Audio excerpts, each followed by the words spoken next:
सिन्दूरारुणविग्रह त्रिनयना माणिक्यमौलिस्फुरत् तारानायकशेखरां स्मितमुखी मापीनवक्षोरुहाम् पाणिभ्यामलिपूर्णरत्नचषकं रक्तोत्पलं बिभ्रति सौम्यां रत्नघटस्थरक्तचरणां ध्यायेत्।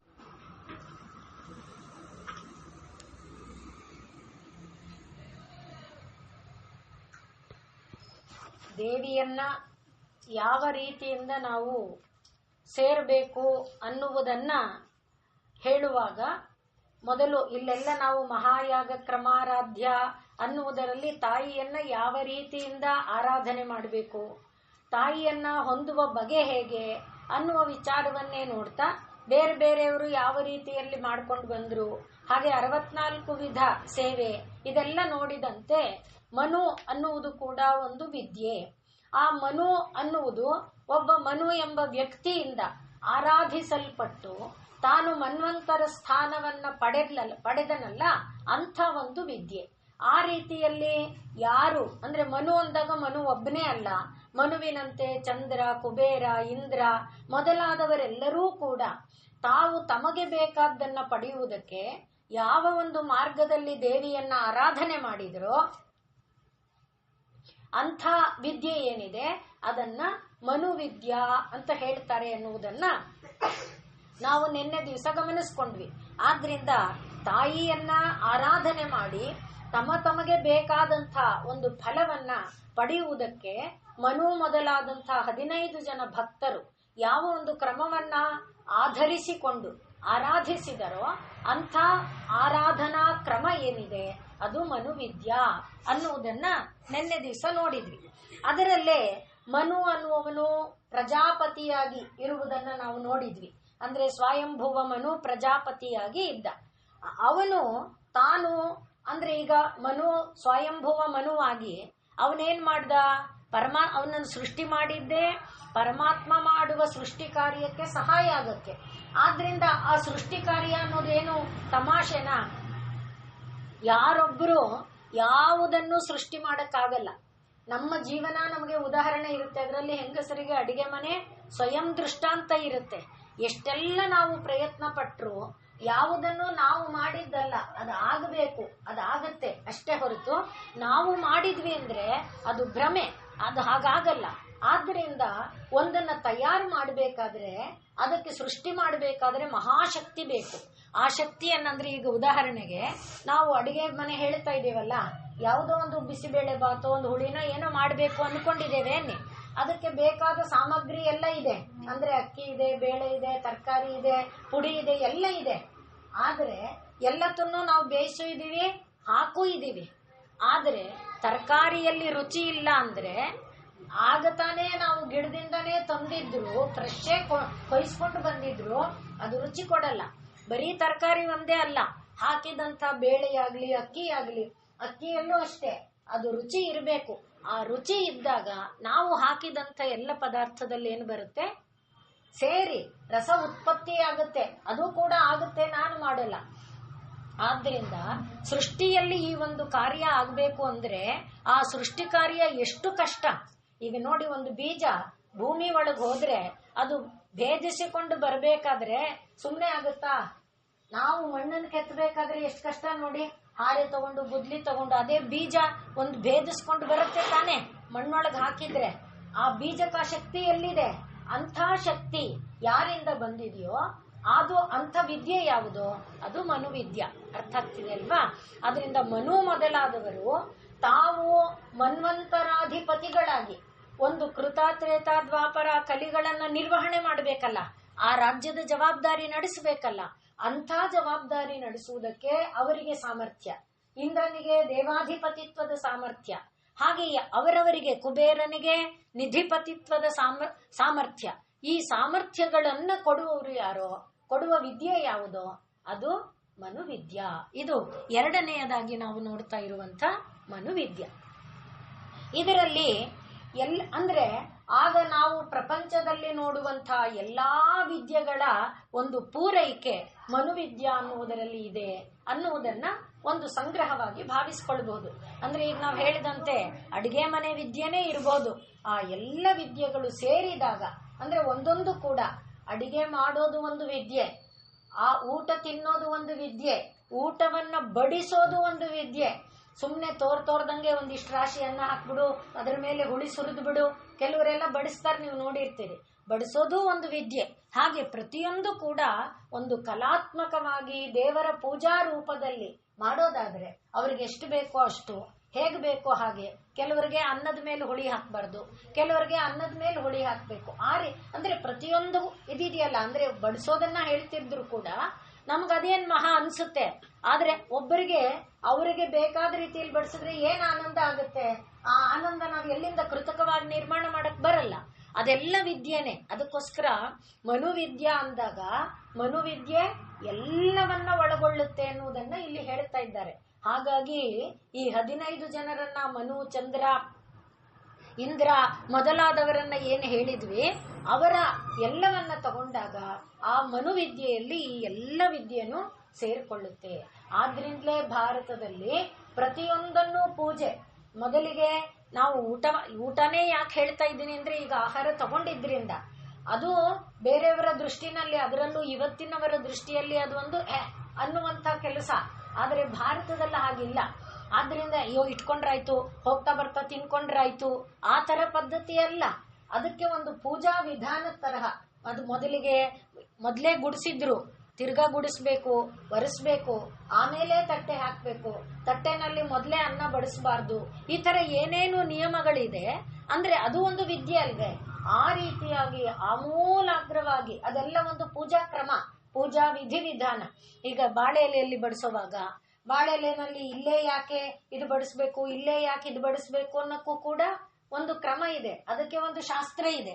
ಅದೆಲ್ಲವೂ ನವಗ್ರಹಗಳ ಸ್ಥಾನವನ್ನ ಪ್ರತಿನಿಧಿಸುತ್ತೆ ಅನ್ನುವ ಒಂದು ತತ್ವವನ್ನು ಕೂಡ ಹೇಳ್ತಾರೆ. ಹಾಗಾಗಿ ನವಗ್ರಹಗಳ ಪೂಜೆಯಲ್ಲಿ ನಾವು ಅಕ್ಕಿಯನ್ನ ಮಧ್ಯೆ ಇಡ್ತೇವೆ, ಸುತ್ತಲೂ ಬೇರೆ ಬೇರೆ ಧಾನ್ಯಗಳನ್ನ ಇಟ್ಟು ಒಬ್ಬೊಬ್ಬರನ್ನ ಅಧಿಪತಿಗಳಾಗಿ ಇಡ್ತೇವಲ್ವೇ. ಅದೇ ತರಹ ಅಂದ್ರೆ ನೋಡಿ, ಅಲ್ಲೂ ಎಷ್ಟು ವಿಜ್ಞಾನ ಇದೆ, ಎಷ್ಟು ಶಾಸ್ತ್ರ ಇದೆ. ಆ ರೀತಿಯಾಗಿರುವ ಎಲ್ಲ ಅಂದ್ರೆ ಜೀವಿ ತನ್ನ ಬದುಕಿನಲ್ಲಿ ಏನೇನು ಇಟ್ಕೊಂಡಿದ್ದಾನೆ ಆ ಎಲ್ಲವೂ ಕೂಡ ಈ ಮನುವಿದ್ಯಾ ಎಂಬುದರ ಅಂಶ, ಅಂಗ ಅನ್ನುವುದನ್ನ ಪರಿಭಾವಿಸಿಕೊಂಡು, ಈಗ ಈ ಮನುಗಳ ಪಟ್ಟಿಯಲ್ಲಿ ನಾವು ನಿನ್ನೆ ನೋಡಿದ್ವಲ್ಲ, ಮನುಗಳ ಪಟ್ಟಿಯಲ್ಲಿ ಒಬ್ಬ ಕ್ರೋಧ ಭಟ್ಟಾರಕ ಅಂತ ಇದ್ದಾನೆ. ಕ್ರೋಧ ಭಟ್ಟಾರಕ ಅಂದ್ರು ಒಂದೇ, ದೂರ್ವಾಸ ಅಂದ್ರು ಒಂದೇ. ದೂರ್ವಾಸರಿಗೆ ಕ್ರೋಧ ಭಟ್ಟಾರಕ ಅಂತ ಮನುಗಳ ಪರಂಪರೆಯಲ್ಲಿ ಹೆಸರು. ಈ ದೂರ್ವಾಸರು ಇದರಲ್ಲಿ ಕಾಮಾಕ್ಷಿ ಅವತಾರ ಮಾಡ್ತಾಳಲ್ಲ, ಕಾಮಾಕ್ಷಿ ಅವತಾರ ಮಾಡಿದಾಗ ಕಾಮಾಕ್ಷಿಯ ಪೂಜೆಯ ವ್ಯವಸ್ಥೆಯನ್ನ ಮಾಡಿಕೊಟ್ಟವರು ದೂರ್ವಾಸರು ಎಂಬುದಾಗಿ ಬ್ರಹ್ಮಾಂಡ ಪುರಾಣದಲ್ಲಿ ನಾವು ನೋಡ್ತೇವೆ. ಮತ್ತೆ ಬೇರೆ ಬೇರೆ ಪುರಾಣಗಳಲ್ಲೂ ನಮಗೆ ಸಿಕ್ಕತ್ತೆ. ಮೊದಲಿಗೆ ಕಾಮಾಕ್ಷಿ ಯಾಕೆ ಬಂದ್ಲು ಅನ್ನೋದನ್ನ ನಾವು ಯೋಚನೆ ಮಾಡೋದಾದ್ರೆ, ಇದು ಗೊತ್ತಿರುವಂತಹ ಕಥೆ. ಏನು, ಒಂದು ದಿವಸ ಶಿವ ಧ್ಯಾನಪರನಾಗಿ ಕೂತಿದ್ದಾನೆ. ಹಿಂದಿಂದ ಕೀಟ್ಲೆಗೆ ಬಂದ ಪಾರ್ವತಿ ಅವನ ಕಣ್ಣು ಮುಚ್ಚಿಬಿಟ್ಲು. ತಕ್ಷಣ ಇವನು ಕೂಗದ, ಪಾರ್ವತಿ ಕೈ ತೆಗೆಯೇ ಅಂತ. ಆ ಮುಚ್ಚಿದ್ದು ಒಂದು ಕ್ಷಣ ಮಾತ್ರ ಆಗಿದ್ರೂ ಕೂಡ ಒಂದೇ ಒಂದು ಕ್ಷಣ ದೇವಲೋಕಕ್ಕೆ. ಆದ್ರೆ ನಾವು ನೋಡಿದೀವಲ್ಲ, ಇಲ್ಲಿಗೆ ಎಷ್ಟೋ ಸಹಸ್ರ ವರ್ಷ ಆಗ್ಬಿಟ್ಟಿರುತ್ತೆ ಅಥವಾ ಎಷ್ಟೋ ವರ್ಷಗಳಾಗ್ಬಿಟ್ಟಿರುತ್ತೆ. ಆದ್ರಿಂದ ಏನಾಯ್ತು, ಅಷ್ಟು ಕಾಲ ಋಷಿಗಳು ಮಾಡುವ ಯಾಗ ಯಜ್ಞಗಳು, ಸಾಮಾನ್ಯ ಜನರು ಮಾಡುವ ಆಹ್ನಿಕಗಳು ಅಂದ್ರೆ ಪ್ರಾತಃ ಸಂಧ್ಯಾ ಸಾಯ ಎಲ್ಲ ತಪ್ಪೋಯ್ತು. ಅದರಿಂದ ಏನಾಯ್ತು, ಲೋಕ ಅಲ್ಲೋಲ ಕಲ್ಲೋಲ ಆಗೋಯ್ತು. ತಪ್ಪು ಮಾಡಿದ್ದು ಯಾರೇ ಆದ್ರೂ ಅವರು ಶಿಕ್ಷಾರ್ಹರು. ಇದು ಪಾರ್ವತಿ ನನ್ನ ಹೆಂಡತಿ ಇಲ್ಲ, ನೀನು ಮಾಡಿದ ತಪ್ಪು, ಹೋಗು, ನೀನು ಹೋಗಿ ತಪಸ್ಸಿನಿಂದ ಸಾಧನೆಯನ್ನ ಮಾಡು ಎಂಬುದಾಗಿ ಶಿವ ಅವಳಿಗೆ ಆಜ್ಞೆ ಮಾಡಿಬಿಟ್ಟ. ಹಾಗಾಗಿ ಮೊದಲು ತನ್ನದೇ ಕ್ಷೇತ್ರ, ಶಿವನ ಕ್ಷೇತ್ರ ವಾರಾಣಸಿ, ಅಲ್ಲಿಗೆ ಕಳಿಸ್ದ. ವಾರಾಣಸಿಯಲ್ಲಿ ತಪಸ್ಸು ಮಾಡು. ಆಮೇಲೆ ವಾರಾಣಸಿಯಿಂದ ನೀನು ಕಂಪಾ ಎನ್ನುವ ನದಿ ತೀರಕ್ಕೆ ಬಂದು ಅಲ್ಲಿ ನೀನು ತಪಸ್ಸನ್ನ ಮಾಡ್ತಾ ಇರು. ಹಾಗೆ ನೀನು ಅಲ್ಲಿ ತಪಸ್ಸು ಮಾಡ್ತಾ ಇರುವಾಗ ನಿನ್ನ ಬಳಿಗೆ ನಾನು ಬರ್ತೇನೆ, ಅಂದ್ರೆ ನಿನ್ನ ತಪಸ್ಸು ಪಕ್ವಗೊಳ್ಳುವ ಕಾಲಕ್ಕೆ ನಾನು ಬರ್ತೇನೆ ಅಂತ ಅವಳನ್ನ ಅವನು ಕಳಿಸಿಕೊಟ್ಟ. ಈಗ ಅವಳಿಗೆ ಬಹಳವಾದ ವೇದನೆಯಾಯಿತು. ತನ್ನಿಂದ ಲೋಕಕ್ಕೆ ಅವಳಿಗೆ ಶಿವ ಶಾಪ ಮಾಡಿದ್ದಕ್ಕೆ ಬೇಜಾರಾಗಿಲ್ಲ. ತನ್ನಿಂದ ಲೋಕಕ್ಕೆ ಎಂಥ ಒಂದು ಅಪಚಾರ ಆಗ್ಬಿಡ್ತು, ಲೋಕದಲ್ಲಿ ಎಷ್ಟೆಲ್ಲ ಅನಾಹುತಗಳಾಗ್ಬಿಡ್ತು ಅನ್ನುವ ಭಾವನೆಯಿಂದ ಅವಳು ಈ ಕಂಪ ಎನ್ನುವ ವಾರಾಣಸಿಯಲ್ಲಿ ತಪಸ್ಸು ಮುಗಿಸಿ ಕಂಪ ಅನ್ನುವ ಕ್ಷೇತ್ರಕ್ಕೆ ಬಂದು ಅಲ್ಲಿ ಏಕಾಮ್ರ ವನ ಅಂತ ಒಂದು ವನ, ಆದ್ರಿಂದ ಅಲ್ಲಿರುವ ಈಶ್ವರನಿಗೆ ಏಕಾಮ್ರೇಶ್ವರ ಅಂತಾರೆ, ಏಕಾಮ್ರನಾಥ ಅಂತಾರೆ, ಇವಳನ್ನು ಏಕಾಮ್ರೇಶ್ವರಿ ಅಂತಾರೆ. ಈ ಎಲ್ಲ ಕಾರಣಕ್ಕೆ ಆ ವನದಲ್ಲಿ ಅವಳು ತಪಸ್ಸು ಮಾಡ್ತಾ ಇರುವಾಗ ಅವಳಿಗೆ ಪರಮಾತ್ಮ ಎಷ್ಟೋ ಸುದೀರ್ಘ ಕಾಲ ಆದ್ಮೇಲೆ ಒಲಿದು ಅವಳೊಳಗೆ, ಅಂದ್ರೆ ಅವಳು ಯಾವ ಲೋಕದ ಅಂದ್ರೆ ಪರಮಾತ್ಮನ ಕಣ್ಣು ಮುಚ್ಚಿದ ಅಂದ್ರೆ ಚಂದ್ರ ಮತ್ತು ಸೂರ್ಯ ಮುಚ್ಚಿದಂತೆ ಅಲ್ವಾ. ಚಂದ್ರ ಮತ್ತು ಸೂರ್ಯ ಇಲ್ಲ ಅಂದ್ರೆ ದಿಕ್ಕೇ ಇಲ್ಲ, ಎಲ್ಲ ಅಲ್ಲೋಲ ಕಲ್ಲೋಲ. ಆದ್ರಿಂದ ಆ ಚಂದ್ರ ಸೂರ್ಯಗಳಿದ್ರೆ ಜೀವನದಲ್ಲಿ ನನಗಿದು ಬೇಕು ಅದು ಬೇಕು, ಹೇಳ್ಬೇಕು, ಕೆಲಸ ಮಾಡಬೇಕು, ಬೇಕು ಅನ್ನೋದು. ಆದ್ರಿಂದ ಆ ಬೇಕು ಅನ್ನುವುದು ಕಾಮ, ಅದು ಅವಳ ಕಣ್ಣೊಳಗೆ ಬರುವಂತೆ ಮಾಡಿದ್ದ ಕಾರಣ ಕಾಮಾಕ್ಷಿ ಎಂಬುದಾಗಿ ಅವಳಿಗೆ ಪರಮಾತ್ಮ ಹೆಸರನ್ನ ಕೊಟ್ಟು ಅವಳನ್ನ ಆನಂತರ ಅಲ್ಲಿ ಅವನು ಪ್ರತಿಷ್ಠಾಪನೆ ಮಾಡ್ತಾನೆ. ಹಾಗೆ ಮಾಡಿದಾಗ ಅವಳಿಗೊಂದು ಪೂಜಾ ವ್ಯವಸ್ಥೆ ಆಗಬೇಕಲ್ಲ, ಯಾವ ರೀತಿ ಪೂಜೆಯನ್ನ ಮಾಡಬೇಕು ಅದನ್ನ ನಿರ್ಣಯ ಮಾಡೋರು ಯಾರು? ಆಗ ಈ ಕ್ರೋಧ ಭಟ್ಟಾರಕ ಅನ್ನುವರು ಕಾಮಾಕ್ಷಿ ದೇವಿಯನ್ನ ಆರಾಧಿಸುವ ಕ್ರಮವನ್ನ ಒಂದು ಬರೆದು ಒಂದು ವ್ಯವಸ್ಥೆ ಮಾಡಿ ಲೋಕಕ್ಕೆ ಅದನ್ನ ಕೊಡ್ತಾರೆ. ಆದ್ರಿಂದ ಕಾಮಾಕ್ಷಿಯ ಆರಾಧನೆಗೆ ಕ್ರೋಧ ಭಟ್ಟಾರಕನು ಕೊಟ್ಟ ಒಂದು ವಿದ್ಯೆ ಇದೆಯಲ್ಲ, ಅದು ಮನುವಿದ್ಯಾ. ಸ್ಪಷ್ಟ ಆಯ್ತಾ? ಮನುವಿದ್ಯಾ ಅಂದಾಗ ದೇವಿಯನ್ನ ಆರಾಧನೆ ಮಾಡುವುದಕ್ಕೆ ಇರುವ ವಿದ್ಯೆನೆ. ಅದರಲ್ಲಿ ಇಲ್ಲಿ ವಿಶೇಷವಾಗಿ ಕ್ರೋಧ ಭಟ್ಟಾರಕ ಎಂಬ ಮನು ತಾನು ವ್ಯವಸ್ಥೆ ಮಾಡಿಕೊಟ್ಟಂತಹ ವಿದ್ಯೆ ಇದೆಯಲ್ಲ, ಆದ್ರಿಂದ ಅದನ್ನ ಮನುವಿದ್ಯಾ. ಇದು ಕಾಲಕಾಲದಲ್ಲಿ ಹಾಗೆ ನಾವು ನೋಡ್ತೇವೆ. ಶಂಕರಾಚಾರ್ಯರು ಲೋಕದಲ್ಲಿ ಏನಾಗಿತ್ತು, ಎಲ್ಲ ಗಲಿಬಿಲಿ ಆಗೋಗಿತ್ತು. ನಾವು ಶಿವನ್ ಪೂಜೆ ಮಾಡ್ಬೇಕಾ, ವಿಷ್ಣುನ್ ಪೂಜೆ ಮಾಡ್ಬೇಕಾ, ಸೂರ್ಯನ್ ಪೂಜೆ ಮಾಡ್ಬೇಕಾ, ಗಣಪತಿನ್ ಪೂಜೆ ಮಾಡ್ಬೇಕಾ, ಸುಬ್ರಹ್ಮಣ್ಯನ್ ಪೂಜೆ ಮಾಡ್ಬೇಕಾ ಅನ್ನುವ ಗೋಜಲು ಉಂಟಾಗ್ಬಿಟ್ಟಿತ್ತು ಶಂಕರರು ಬಂದಾಗ. ಅದಕ್ಕೆ ಅವ್ರೇನ್ ಮಾಡಿದ್ರು, ಎಲ್ಲರಿಗೂ ಸಮಾನ ಸ್ಥಾನ ಅಪ್ಪ, ಅದರಿಂದ ಷಣ್ಮತ ಸ್ಥಾಪನಾಚಾರ್ಯ ಅಂತ ಹೇಳ್ಬೇಕಾದ್ರೆ ಎಲ್ಲಾ ಮತಗಳು ಕೂಡ ಶ್ರೇಷ್ಠನೇ, ಯಾವ ಮತನೂ ಕೀಳಲ್ಲ. ಅವರವರಲ್ಲಿ ಈ ಬುದ್ಧ ಮೊದಲಾದವುಗಳು ತಪ್ಪು ಕಲ್ಪನೆ ಬಂದು ಯಾಗ ಯಜ್ಞಾದಿಗಳು ನಿಂತೋಗಿದ್ದಾಗ ಅದಕ್ಕೆ ಅವ್ರೇನ್ ಮಾಡಿದ್ರು, ಎಲ್ಲಾ ದೇವರನ್ನು ಇಟ್ಕೊಳ್ಳಿ ಎಂದು ಪಂಚಾಯತನ ಪೂಜಾ ವ್ಯವಸ್ಥೆಯನ್ನ ತಂದ್ರು. ಅದರಲ್ಲಿ ನಿಮ್ಮ ಮನೆಯಲ್ಲಿ ಸೂರ್ಯ ಪ್ರಧಾನ, ಸೂರ್ಯನನ್ನ ಮಧ್ಯ ಇಡಿ, ಮಿಕ್ಕವರನ್ನ ಸುತ್ತ ಇಡಿ. ನಿಮ್ಮ ಮನೆಯಲ್ಲಿ ವಿಷ್ಣು ಪ್ರಧಾನ, ವಿಷ್ಣುವನ್ನ ಮಧ್ಯ ಇಡಿ, ಮಿಕ್ಕವರನ್ನ ಸುತ್ತ ಇಡಿ. ನಿಮ್ಮ ಮನೆಯಲ್ಲಿ ಶಿವ ಪ್ರಧಾನ, ಶಿವನನ್ನ ಮಧ್ಯ ಇಡಿ, ಮಿಕ್ಕವರನ್ನ. ಒಟ್ಟಿನಲ್ಲಿ ಎಲ್ಲರಿಗೂ ಸಲ್ಲಬೇಕಾದ ಪೂಜಾ ವ್ಯವಸ್ಥೆಯನ್ನ ಶಂಕರರು ಮಾಡಿಕೊಟ್ರು. ಹಾಗೆ ಮತ್ತೆ ಕಾಲಾನುಕ್ರಮದಲ್ಲಿ ವ್ಯವಸ್ಥೆ ತಪ್ಪಿ ಹೋಯಿತು. ಆಗ ರಾಮಾನುಜರು ಬಂದ್ರು. ದೇವಾಲಯಗಳ ಪೂಜಾ ವ್ಯವಸ್ಥೆಯನ್ನೇ ಹೇಗೇಗೋ ಇತ್ತು. ಆಗ ರಾಮಾನುಜರು ಶ್ರೀರಂಗದಲ್ಲಿ, ತಿರುಪತಿಯಲ್ಲಿ ಅಲ್ಲೆಲ್ಲ ಒಂದು ವ್ಯವಸ್ಥೆಯನ್ನ ಮಾಡಿಕೊಟ್ರು. ಅಂದ್ರೆ ಅದೇ ರೀತಿ ಅನ್ನೋದಕ್ಕೆ ಹೇಳ್ತಾ ಇದ್ದೀನಿ ಅಷ್ಟೇ. ಅದರಿಂದ ಮನುವಿದ್ಯಾ ಅನ್ನುವುದು ಯಾವ ಹಿನ್ನೆಲೆಯಲ್ಲಿದೆ? ನಾವು ನೋಡಿದಂತೆ ಚತುಷ್ಷಷ್ಟಿ ಉಪಚಾರಾಢ್ಯ, ಚತುಷ್ಷಷ್ಟಿ ಕಲಾಮಯಿ, ಮಹಾಚತುಷ್ಷಷ್ಟಿ ಕೋಟಿ ಯೋಗಿನಿ ಗಣ ಸೇವಿತ. ನೆಕ್ಸ್ಟ್ ಮನು ಅಂದ್ರೆ ಅರ್ಥ ಏನು?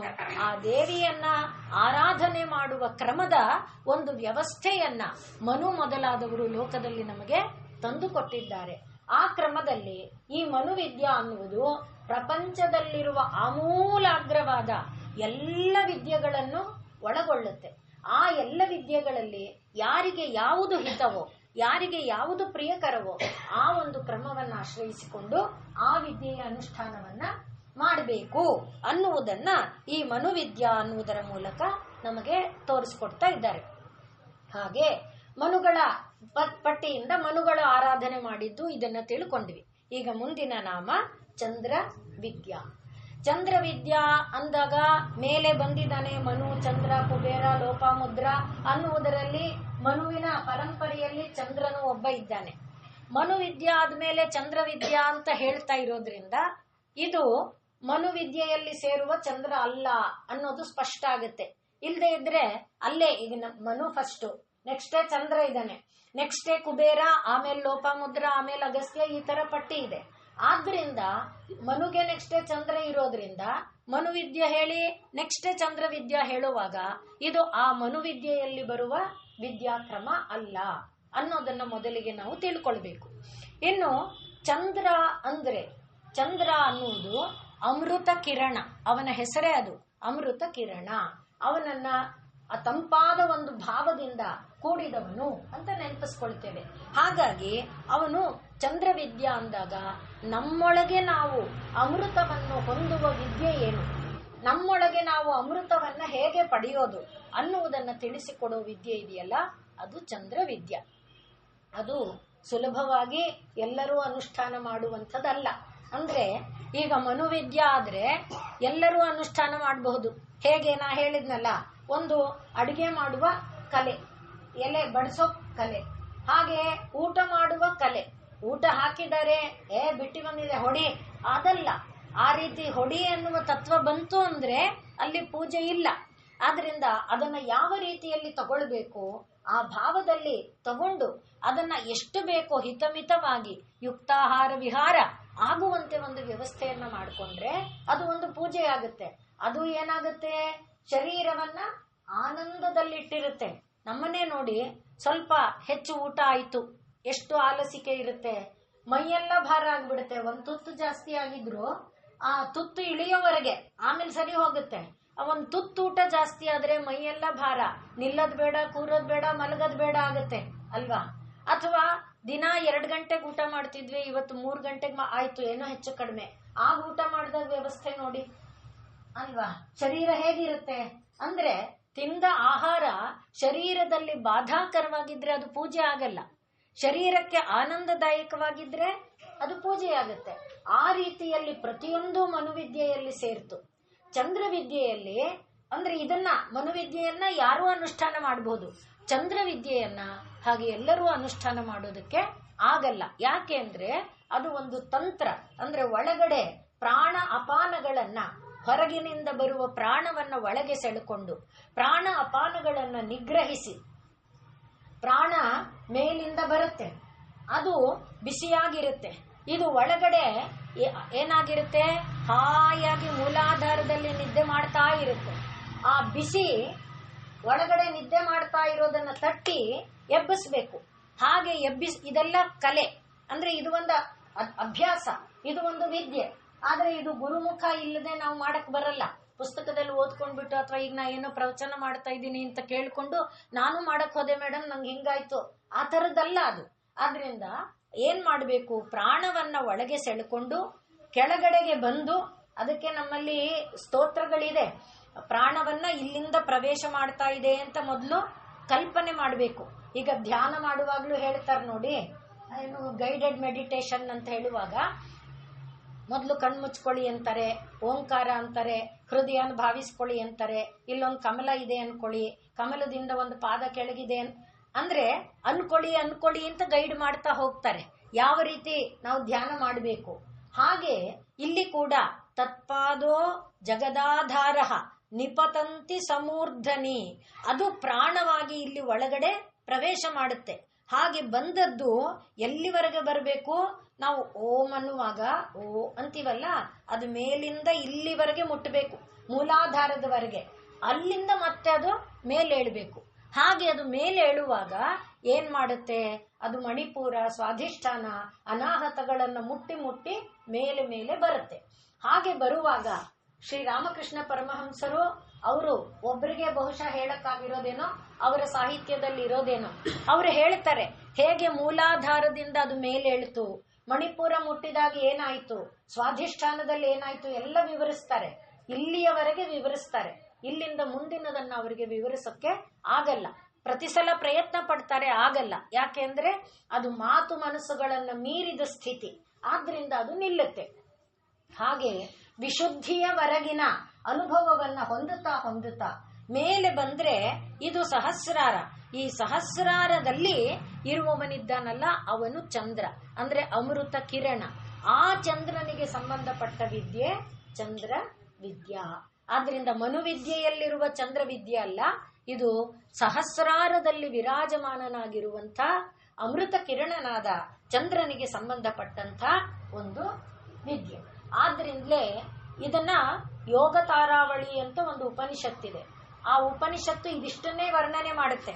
ಅಂದ್ರೆ ಹೇಗೆ ಪ್ರಾಣವನ್ನ ಒಳಗೆ ಪ್ರವೇಶ ಮಾಡುವಂತೆ ಭಾವಿಸ್ಕೊಳ್ತಾ ಅದನ್ನ ಮೂಲಾಧಾರ ಮುಟ್ಟಿ ಮೇಲೆತ್ತುತ್ತಾ ಹೇಗೆ ಸಾಗಬೇಕು ಅನ್ನುವ ಕ್ರಮವನ್ನೇ ಯೋಗ ತಾರಾವಳಿ ಹೇಳುತ್ತೆ.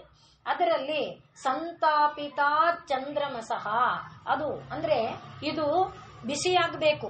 ಈಗ ಹಿಮ ಇದ್ರೆ ಹಿಮ ನೀರ್ ಸುರಿಸುತ್ತಾ ಇಲ್ಲ, ಅದಕ್ಕೆ ಬಿಸಿ ತಾಗ್ಬೇಕು ತಾನೆ. ಆದ್ರಿಂದ ಮೇಲಿಂದ ಬಂದ ಉಸಿರನ್ನ ಈ ಮೂಲಾಧಾರದಿಂದ ಎತ್ತಿ ಕೊಂಡೊಯ್ದು ಅದಕ್ಕೆ ಬಡಿದಾಗ ಅದೇನಾಗುತ್ತೆ, ಅಲ್ಲಿ ರಸವನ್ನ ಸುರಿಸುತ್ತೆ. ಇದನ್ನು ಕೂಡ ನಾವು ಬಹಳ ಅಂದ್ರೆ ಸೌಂದರ್ಯ ಲಹರಿಯಲ್ಲಿ ವರ್ಣನೆ ಮಾಡ್ತಾರೆ. ಹೇಗಪ್ಪ ಅಂತ ಕೇಳಿದ್ರೆ, ಈ ಮೂಲಾಧಾರದಲ್ಲಿ ಕುಂಡಲಿನಿ ಅಂತ ಒಂದಿದೆ ಅಂತಾರಲ್ಲ, ಅದು ಸರ್ಪರೂಪ ಆ ಥರ ಅಲ್ಲ.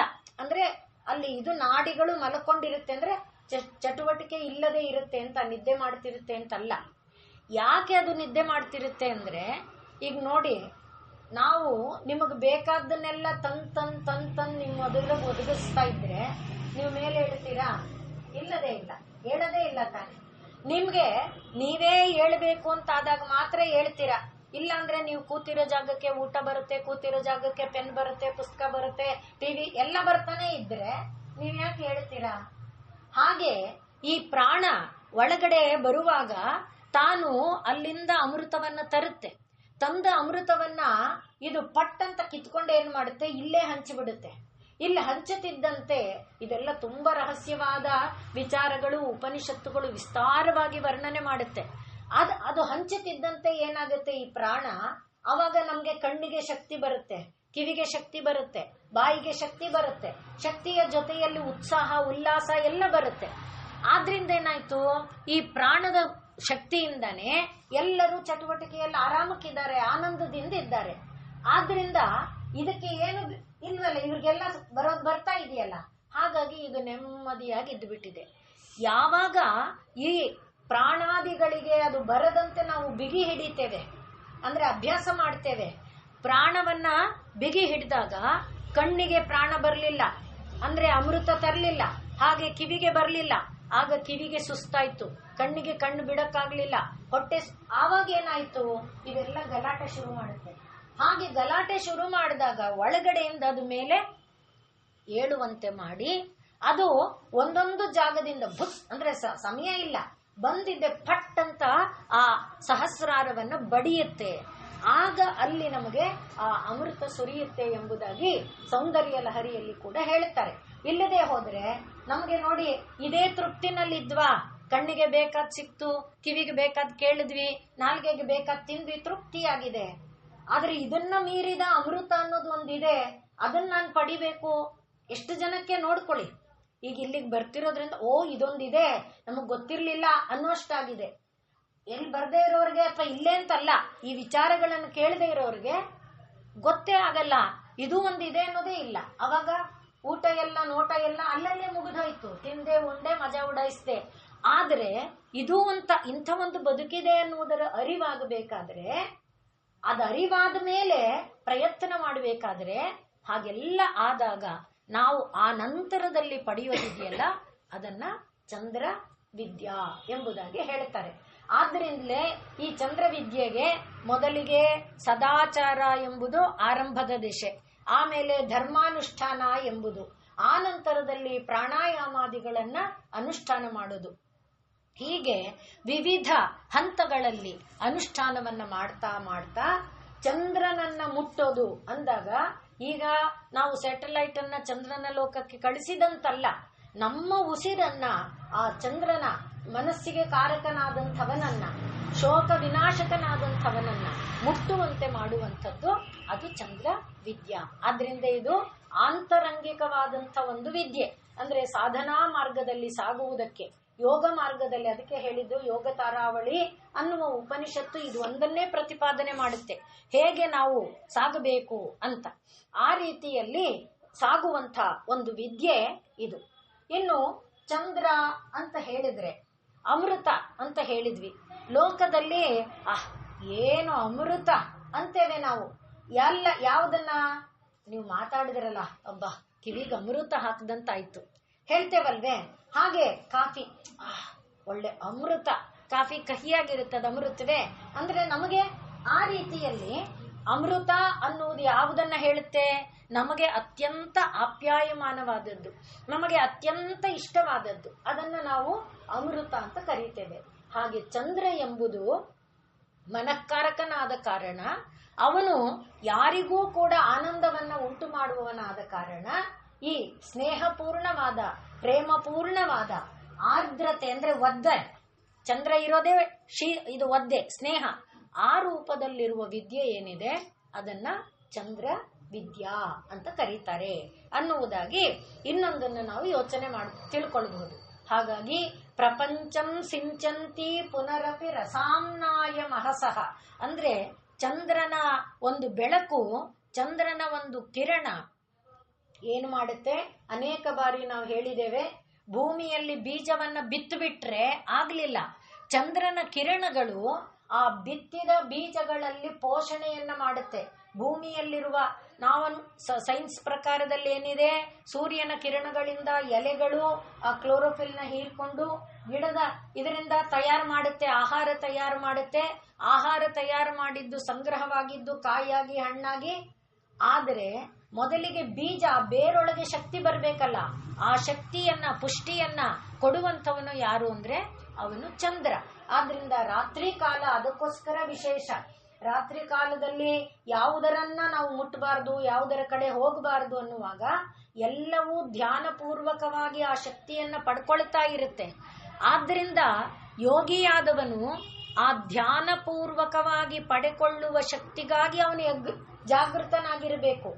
ಆಗ ಅವನಿಗೆ ಈ ಅಮೃತ ಗೊತ್ತಾಗ್ಬಿಡುತ್ತೆ. ಇಲ್ಲದೆ ಇದ್ರೆ ಅಮೃತ ನಮಗೂ ಸೇರಿದ್ರು ಅದು ನಮಗೆ ಗೊತ್ತಾಗದೆ ಖಾಲಿಯಾಗಿ ಹೋಗ್ಬಿಡುತ್ತೆ ಅಮೃತದ ಕಲಶ. ಆದ್ರಿಂದ ಆ ರೀತಿಯಲ್ಲಿ ಚಂದ್ರನಿಂದ ಲೋಕಕ್ಕೆ ಪುಷ್ಟಿ ಇದೆಯಲ್ಲ, ಆ ಪುಷ್ಟಿ ಅದು ಪ್ರಪಂಚಂ ಸಿಂಚಂತಿ ರಸ.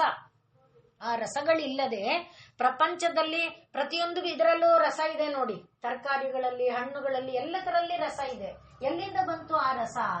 ಚಂದ್ರನಲ್ಲಿರುವ ತಂಪು ಕಿರಣಗಳಿಂದ ಉತ್ಪನ್ನವಾದದ್ದು ರಸ.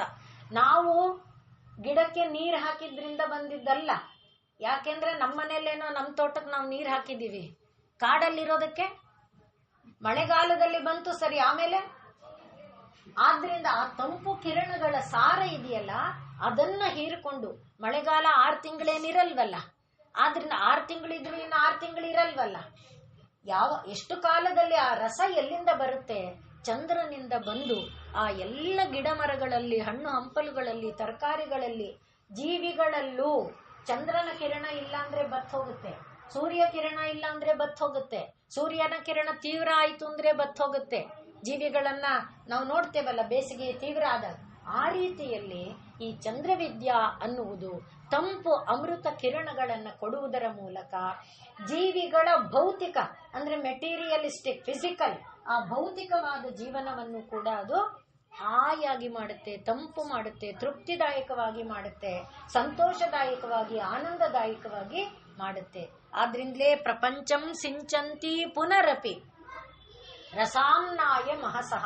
ರಸ ಎನ್ನುವ ಒಂದು ಸಮುದ್ರದ ಒಂದು ಇದರಿಂದ ಮಹತ್ತಾದ ರಸ ಅದನ್ನು ಸುರಿಸಿದಾಗಲೇ ಪ್ರಪಂಚ ಎಲ್ಲವೂ ಹಾಯಾಗಿ ಇರುವುದಕ್ಕೆ ಅವಕಾಶ ಆಗುತ್ತೆ. ಆದ್ರಿಂದ ಸಹಸ್ರಾರೇ ಪರಮೇ ಶಿಶಿರ, ಆ ಸಹಸ್ರಾರದಲ್ಲಿ ಆ ಪರಮ ನೆಲೆಯಲ್ಲಿ ಯಾವ ಶಿಶಿರ ತಂಪಾದ ಕಿರಣಗಳ ಚಂದ್ರನು ಇದ್ದಾನೋ ಅವನ ಒಂದು ವಿದ್ಯೆ ಏನಿದೆ ಅದನ್ನ ಚಂದ್ರವಿದ್ಯಾ ಎಂಬುದಾಗಿ ಕರೀತಾರೆ.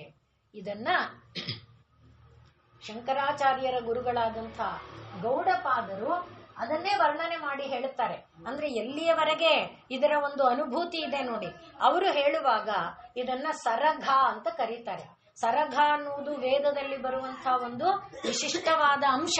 ಆ ಸರಘಂ ಬೈಂದವಮಿತಿ, ಬಿಂದುವಿಗೆ ಸಂಬಂಧಪಟ್ಟ ವಿದ್ಯೆ ಅದು ಸರಘ ಎಂಬ ವಿದ್ಯೆ.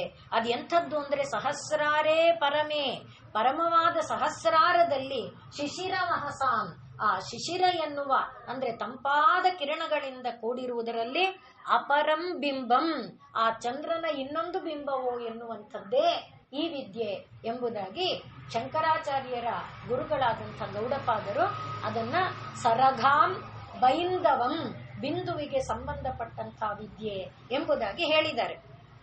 ಈ ರೀತಿ ಗೌಡಪಾದ. ಆದ್ರಿಂದ ಇದು ಅಂದ್ರೆ ಇದೆಲ್ಲವೂ ಇದರಿಂದ ನಮಗೆ ಗೊತ್ತಾಗಿದ್ದೇನು, ಚಂದ್ರವಿದ್ಯಾ ಅಂದರೆ ಅದು ಅಮೃತ ವಿದ್ಯೆ. ಎಲ್ಲರೊಳಗೆ ಅಮೃತ ಇದೆ. ಅಮೃತ ಇದೆ ಅನ್ನೋದೇ ನಮಗೆ ಗೊತ್ತಿಲ್ಲದೆ ಜೀವನ ಕಳ್ಕೊಂಡು ಹೋಗ್ತಾ ಇದ್ದೇವೆ. ನಾನು ಅಮೃತಮಯನಾದವನು, ನಾನು ಅಮೃತವನ್ನ ಹೊಂದಬೇಕು ಅನ್ನುವುದರ ಕಲ್ಪನೆಯೇ ಇಲ್ಲದೆ ನಮ್ಮ ಜೀವನವನ್ನ ನಾವು ನಿತ್ಯ ಕಳ್ಕೊಂಡು ಹೋಗ್ತಾ ಇದ್ದೇವೆ.